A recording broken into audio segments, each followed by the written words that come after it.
കാനഡയിലേക്ക് വരാൻ ആഗ്രഹിക്കുന്ന ആൾക്കാർ ഏറ്റവും കൂടുതൽ നോക്കിയിരുന്നൊരു കാര്യമാണ് 2026 ഏതൊക്കെ ജോലിയിലാണ് കാനഡ PR കൊടുക്കാൻ ഉദ്ദേശിക്കുന്നതെന്നുള്ളത്. 2026 അങ്ങനത്തെ സുപ്രധാനമായിട്ടുള്ള തീരുമാനം അറിയാൻ വേണ്ടി പല ആൾക്കാരും കാത്തിരിക്കുമായിരുന്നു. പൊതുവെ അത് 2025 ഡിസംബറിലോ അല്ലെങ്കിൽ 2026 ജനുവരിയുടെ തുടക്കത്തോടാണ് പൊതുവെ അത് അനൗൺസ് ചെയ്യാറുണ്ടെങ്കിലും ഈ വർഷം എന്തോ കാരണം കൊണ്ട് അത് ഫെബ്രുവരി 18, 2026 ആ അനൗൺസ്മെൻറ്റ് നടത്തിയത്. അങ്ങനെ 2026 ഏതൊക്കെ ജോലികൾക്കാണ് PR ഇനിയും കൊടുക്കാൻ പോകുന്നത്? എല്ലാവർക്കും പുതിയൊരു വീഡിയോയിലേക്ക് സ്വാഗതം.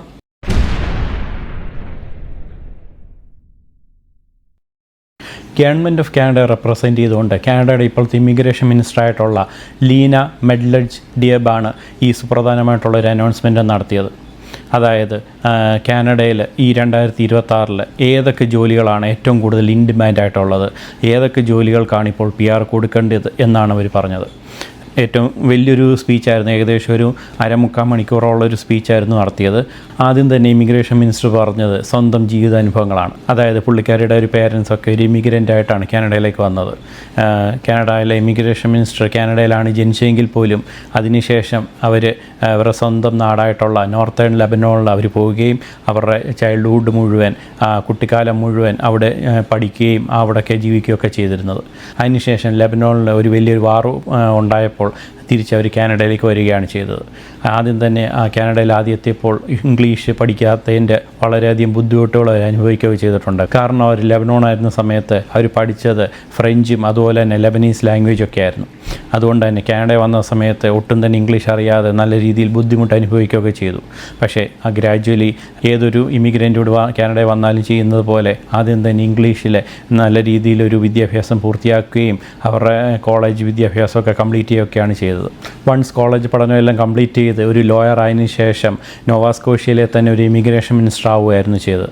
അതിനുശേഷം ഈ അടുത്ത സമയത്ത്, അതായത് കഴിഞ്ഞ വർഷം മാർക്ക് കാർണി ഗവൺമെൻറ് അണ്ടറിലായിട്ട് ഫെഡറൽ ഗവൺമെൻറ്റിൻ്റെ തന്നെ, അതായത് സെൻട്രൽ ഗവൺമെൻറ്റിൻ്റെ ഒരു ഇമിഗ്രേഷൻ മിനിസ്റ്റർ ആവുകയും മാർക്ക് കാർണി ആദ്യം തന്നെ അവരോട് പറഞ്ഞത് കാനഡയിൽ അറ്റ് പ്രസൻ്റ് ഉള്ള ഇപ്പോൾ ഏറ്റവും കൂടുതലുണ്ടാകുന്ന ബുദ്ധിമുട്ടെന്ന് പറയുന്നത് ഓവർ പോപ്പുലേഷനും അതുപോലെ തന്നെ ഇപ്പോൾ ഉള്ളവർക്ക് ജോലിയില്ലായ്മയൊക്കെയാണ്. അതിനൊക്കെ തരണം ചെയ്ത് ഏറ്റവും നല്ല ആൾക്കാരെ കാനഡയിലേക്ക് കൊണ്ടുവരണം, അതിനുള്ള പദ്ധതികളൊക്കെ ഉണ്ടാക്കണമെന്നാണ് പറഞ്ഞത്. അതിൽ പ്രകാരം ഒരു വർഷം അവർ കൂടുതലായിട്ട് സ്റ്റഡി ചെയ്യുകയും ഇവിടെയുള്ള പ്രശ്നങ്ങളൊക്കെ മനസ്സിലാക്കി ഈ 2026 ഏറ്റവും കൂടുതൽ ഇൻ ഡിമാൻഡായിട്ടുള്ള ജോലികൾക്കുള്ള ആൾക്കാരെ കാനഡയിലേക്ക് പുതിയതായിട്ട് കൊണ്ടുവരണം എന്നാണ് അവർ തീരുമാനിച്ചത്.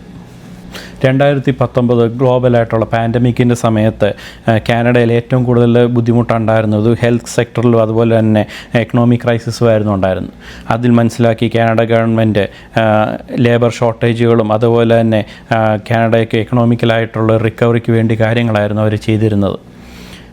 പക്ഷേ ആ സമയത്ത് ഏറ്റവും കൂടുതലുണ്ടായൊരു പ്രതിസന്ധി എന്ന് പറയുന്നത് കാനഡയിലെ പോപ്പുലേഷൻ ഓവറായിട്ട് ഗ്രോ ചെയ്യുകയും അതിന് കാരണം ഒത്തിരിയധികം പ്രഷർ, പ്രത്യേകിച്ച് ഹൗസിങ്ങിൽ അതുപോലെ തന്നെ ഇൻഫ്രാസ്ട്രക്ചറിൽ അതുപോലെ തന്നെ സോഷ്യൽ സർവീസിലൊക്കെ അങ്ങനത്തെ ഒത്തിരി രീതിയിലുള്ള പോപ്പുലേഷൻ മൂലമുള്ള പ്രശ്നങ്ങൾ ഉണ്ടാവുകയൊക്കെയാണ് ചെയ്തത്.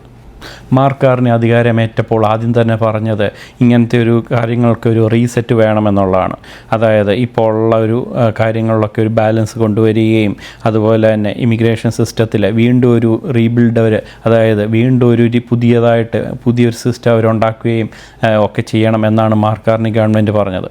അതിൽ പ്രകാരം ഒരു വർഷത്തെ കഠിനമായിട്ടുള്ള ഒരു പ്രയത്നത്തിന് ശേഷം കുറച്ചുകൂടെ ഇമിഗ്രേഷൻ ടാർഗറ്റ്സുകളൊക്കെ കുറയ്ക്കാനാണ് ആദ്യം തന്നെ ഗവൺമെൻറ് തീരുമാനിച്ചത്. നേരത്തെയൊക്കെ ചെയ്തിരുന്ന പോലെ ഏത് ജോലിക്കാരെ ഇവിടെ കൊണ്ടുവരുന്നതിന് പകരം കാനഡയിൽ ഏറ്റവും കൂടുതൽ ആവശ്യമുള്ള ജോലിക്കാരെ കൊണ്ടുവരണം എന്നാണ് ഗവൺമെൻറ്റിൻ്റെ പദ്ധതി. അതിൽ പ്രകാരം അങ്ങനെയുള്ള പുതിയതായിട്ടുള്ള പെർമനൻറ്റ് റെസിഡൻസിൻ്റെ എണ്ണം ഇവിടെ കാനഡയിലെ ടോട്ടൽ പോപ്പുലേഷൻ്റെ 1% ആക്കണം എന്നവർ തീരുമാനിക്കുകയും ചെയ്തു. ഇതുകൂടാതെ തന്നെ കാനഡയിലുള്ള ഒരു നോൺ പെർമനൻറ്റ് റെസിഡൻസ്, അതായത് ഒരു PR ഒന്നും ഇല്ലാത്ത ആൾക്കാരുടെ എണ്ണം ടോട്ടൽ പോപ്പുലേഷൻ്റെ ഒരു 5% ചുരുക്കാനും ഗവൺമെൻറ് തീരുമാനിച്ചിട്ടുണ്ട്. 2026 IRCC ഏറ്റവും കൂടുതൽ ഫോക്കസ് ചെയ്യുന്ന ജോബുകൾ ഏതെന്ന് വെച്ചാൽ ഒന്നെന്ന് പറയുന്നത് ഹെൽത്ത് കെയർ ആൻഡ് സോഷ്യൽ സർവീസിലുള്ളത് nurse practitioners, dentist, pharmacist, psychologist തുടങ്ങിയവയാണ്. അതേപോലെ തന്നെ ട്രേഡ് സെക്ടറിൽ വരുന്നത് കാർപ്പൻറ്റേഴ്സ്, പ്ലംബേഴ്സ്, മെഷീനിസ്റ്റ് ഒക്കെയാണ്. ഈ ട്രേഡ് സെക്ടർ കൊണ്ട് അവർ ഏറ്റവും കൂടുതൽ ഉദ്ദേശിക്കുന്നത് ഇപ്പോഴുള്ള ഗവൺമെൻറ്റിൻ്റെ ഏറ്റവും കൂടുതൽ പ്രതിസന്ധിയായിട്ടുള്ള ഹൗസിംഗ് ക്രൈസിസിനൊക്കെ തരണം ചെയ്യാനായിട്ട് ഇവിടുത്തെ കൂടുതലായിട്ടുള്ള ഹൗസുകൾ ബിൽഡ് ചെയ്യാനും അതേപോലെ ഇൻഫ്രാസ്ട്രക്ചർ കൂടുതൽ ഡെവലപ്പ് ചെയ്യാനും ഒക്കെ വേണ്ടിയാണ്. ഇതുകൂടാതെ തന്നെ 2026 ഗവൺമെൻറ് സപ്പോർട്ട് ചെയ്യാൻ പോകുന്ന വേറെ ഓക്യുപ്പേഷൻസ് എന്ന് പറയുന്നത് STEM ആണ്. അതായത് സയൻസ്, ടെക്നോളജി, എഞ്ചിനീയറിംഗ്, മാത്ത് എന്നിവ ഉൾപ്പെടുന്ന സ്റ്റെം കാറ്റഗറിയിലുള്ള ജോലികളെ ഈ 2026 കൂടുതൽ സപ്പോർട്ട് ചെയ്യും എന്നും പറഞ്ഞിട്ടുണ്ട്. ഇതുകൂടാതെ തന്നെ സ്റ്റെം കാറ്റഗറിയിലുള്ള എഞ്ചിനീയേഴ്സ്, സൈബർ സെക്യൂരിറ്റി സ്പെഷ്യലിസ്റ്റ് ഇവർക്കും കൂടുതൽ PR കൊടുക്കാനുള്ള തീരുമാനങ്ങൾ ഗവൺമെൻറ് എടുത്തിട്ടുണ്ട്. 2026 എക്സ്പ്രസ് എൻട്രി അടുത്തൊരു കാറ്റഗറി എന്ന് പറയുന്നത് റിസർച്ചേഴ്സ്, അതേപോലെ തന്നെ സീനിയർ മാനേജേഴ്സ് എന്നിവരാണ്. പക്ഷേ അവർക്ക് കനേഡിയൻ വർക്ക് എക്സ്പീരിയൻസ് വേണമെന്നും ഗവൺമെൻറ് പറയുന്നുണ്ട്. ഇതുകൂടാതെ തന്നെ കാനഡ ഗവൺമെൻറ് ഏകദേശം $1.7 ബില്യൺ അവർ ഇൻവെസ്റ്റ് ചെയ്യാൻ ഉദ്ദേശിക്കുന്നുണ്ട്. Especially innovation, science and economic ഡെവലപ്മെൻറ്റിന് വേണ്ടിയാണ്. ഇത് ഏറ്റവും കൂടുതൽ ആകർഷിപ്പിക്കുന്നത് വേൾഡിലെ ഏറ്റവും ലീഡിംഗ് ആയിട്ടുള്ള റിസർച്ചേഴ്സിനെയും ഒക്കെ പുതിയതായിട്ട് കാനഡയിലേക്ക് കൊണ്ടുവരാൻ വേണ്ടിയാണ്. ഇനി അടുത്തതായിട്ട് അവർ വിളിച്ചേക്കുന്ന ഒരു കാറ്റഗറി എന്ന് പറയുന്നത് ട്രാൻസ്പോർട്ട് ഒക്യുപ്പേഷനാണ്. അതിനകത്തുള്ളത് പൈലറ്റ്, എയർക്രാഫ്റ്റ് മെക്കാനിക്സ്, അതേപോലെ തന്നെ ഇൻസ്പെക്ടേഴ്സാണ്. ഏറ്റവും അവസാനമായിട്ട് കാനഡ ഗവൺമെൻറ് ഒരു ന്യൂ കാറ്റഗറിയോട് ആഡ് ചെയ്തിട്ടുണ്ട്. അതിൻ്റെ പേരാണ് സ്കിൽഡ് മിലിറ്ററി റിക്രൂട്ടേഴ്സ് എന്ന് പറയുന്നത്. എസ്പെഷ്യലി ഫോക്കസ് ചെയ്യുന്നത് ഒരു സ്കിൽഡായിട്ടുള്ള ഫോറിൻ മിലിറ്ററി ആപ്ലിക്കൻസിനാണ്. ഇത് മെയിനായിട്ട് അവർ വിളിക്കാൻ ഉദ്ദേശിക്കുന്നത് കനേഡിയൻ ആംഡ് ഫോഴ്സിലേക്കാണ്. ആംഡ് ഫോഴ്സിൽ തന്നെ അവർക്ക് ആവശ്യമുള്ളത് ഡോക്ടേഴ്സ്, നഴ്സസ് ആൻഡ് പൈലറ്റ്സ് ആണ്.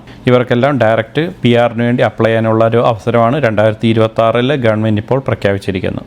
ഇപ്പോൾ അവസാനമായിട്ട് ആഡ് ചെയ്ത സ്കിൽഡ് മിലിറ്ററി റിക്രൂട്ട്സിൻ്റെ മെയിൻ ഉദ്ദേശം എന്ന് പറയുന്നത് കാനഡയിലെ ഡിഫൻസ് ഒരു കൂടുതൽ ശക്തീകരിക്കാൻ വേണ്ടിയാണ്. എല്ലാവർക്കും അറിയാവുന്നതാണ്, അറ്റ് പ്രസൻറ്റ് കാനഡ എന്ന് പറയുന്നത് US മിലിറ്ററിയോട് കമ്പയർ ചെയ്തിട്ടാണ് ഇവരുടെ ഒരു ഡിഫൻസ് സിസ്റ്റം എന്ന് പറയുന്നത്.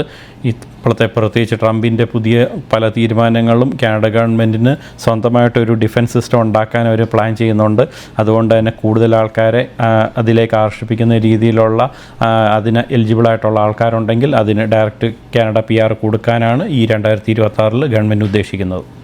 ഈ 2025 ഇപ്പോൾ ഏറ്റവും കൂടുതൽ ആൾക്കാർ വിളിക്കുന്ന ഒരു കാറ്റഗറിയാണ് ഫ്രഞ്ച് ലാംഗ്വേജിൻ്റെ ഒരു പ്രൊഫഷൻസി ഉള്ള ആൾക്കാരെന്ന് പറയുന്നത്. ഈ 2026 ഫ്രാങ്കോഫോണിക്സ് ആയിട്ടുള്ള ആൾക്കാരെ ഏറ്റവും കൂടുതൽ വിളിക്കും എന്ന് ഗവൺമെൻറ് പ്രത്യേകം പറയുകയുണ്ടായി. കാരണം എന്ന് പറയുന്നത് ഈ ഫ്രാങ്കോഫോണിക്സിൻ്റെ എണ്ണം എന്ന് പറയുന്നത് ഏകദേശം 9% ടോട്ടൽ പോപ്പുലേഷൻ്റെ ആക്കാനാണ് ഗവൺമെൻറ് ഉദ്ദേശിക്കുന്നത്. അതുകൊണ്ടാണ് റീസെൻ്റ് നടന്ന റോളെല്ലാം ഏറ്റവും ചെറിയ ഒരു 399 400 സ്കോറുള്ളവരെയൊക്കെയാണ് ഇൻവൈറ്റ് ചെയ്തത്. പക്ഷേ അവർക്കെല്ലാം ഫ്രഞ്ച് അറിയണം എന്നൊരു നോർമൽ ഒരു ക്രൈറ്റീരിയ മാത്രമേ അവർ വെച്ചിട്ടുണ്ടായിരുന്നുള്ളൂ. 2026 മാത്രം ഏകദേശം 30,000 ഫ്രഞ്ച് അറിയാവുന്ന ന്യൂ കമേഴ്സിനെയാണ് അവർ ഗവൺമെൻറ് ഇവിടെ വെൽക്കം ചെയ്യാൻ ഉദ്ദേശിക്കുന്നത്. മാത്രമല്ല 2029 ആകുമ്പോഴത്തേക്കും ഫ്രഞ്ച് അറിയാവുന്ന ആൾക്കാരുടെ എണ്ണം എന്ന് പറയുന്നത് ഏകദേശം 12% ആക്കാനാണ് ഗവൺമെൻറ് ഉദ്ദേശിക്കുന്നത്. അതുകൊണ്ട് തന്നെ എൻ്റെ മുൻ വീഡിയോകളിലൊക്കെ ഞാൻ പലപ്പോഴും പറഞ്ഞിട്ടുണ്ട്, ഫ്രഞ്ച് പഠിക്കുന്നതാണ് ഇനിയുള്ള കാലത്ത് കാനഡയിലേക്ക് വരാനുള്ള ഒരു ഏറ്റവും എളുപ്പമുള്ള മാർഗ്ഗമെന്ന് പറയുന്നത്. ഇത്രയൊക്കെയാണ് ഏകദേശം ഗവൺമെൻറ് ഈ 2026 ഇമിഗ്രേഷൻ പ്ലാനിൽ അവർ പ്രഖ്യാപിച്ചിരിക്കുന്നത്. ഇനി വരും ദിവസങ്ങൾ അതിനെക്കുറിച്ച് കൂടുതൽ ഡീറ്റെയിൽസും അറിയുന്നതായിരിക്കും. മാത്രമല്ല ഓരോ ദിവസവും കാനഡയിൽ ഇങ്ങനത്തെ പല രീതിയിലുള്ള അപ്ഡേറ്റുകളും സംഭവിച്ചുകൊണ്ടിരിക്കുകയാണ്. അപ്പോൾ ഏറ്റവും ലേറ്റസ്റ്റ് ആയിട്ടുള്ള ന്യൂസ് പോലും നമ്മൾ അപ്ഡേറ്റ് ആയിട്ടിരിക്കുക എന്നതിലാണ് കാനഡയിലേക്ക് വരാനുള്ളൊരു ഏറ്റവും എളുപ്പമാർഗ്ഗം എന്ന് പറയുന്നത്. മറ്റൊരു വീഡിയോ ആയിട്ട് കാണുന്നിടം വരെ ഇറ്റ്സ് മീ ഏജ് സൈനിങ് ഓഫ്. ബൈ.